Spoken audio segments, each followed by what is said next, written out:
जे शिवसेनेचा इथं जे चालू होतं युतीच्या संदर्भात, शिवसेनेला जागा एकच सोडली, त्यातून पण उमेदवार दुसऱ्याच पक्षाचा देण्यात आला। मग जी पक्षात काम करणारे होते जुने कार्यकर्ते, त्यांच्यावर वारंवार अन्याय चालू होता।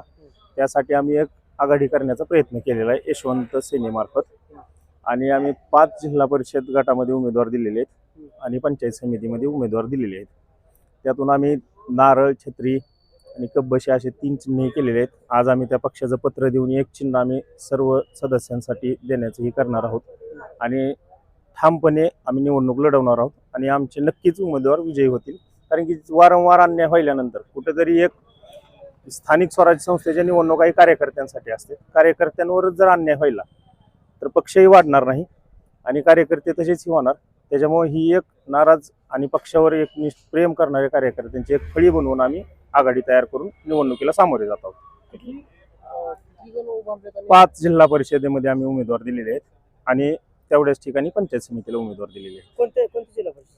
बेंबळी जिल्हा परिषद, उपळा, वडगाव, अंबेजवळगा अशा ठिकाणी आम्ही उमेदवार दिलेले आहेत।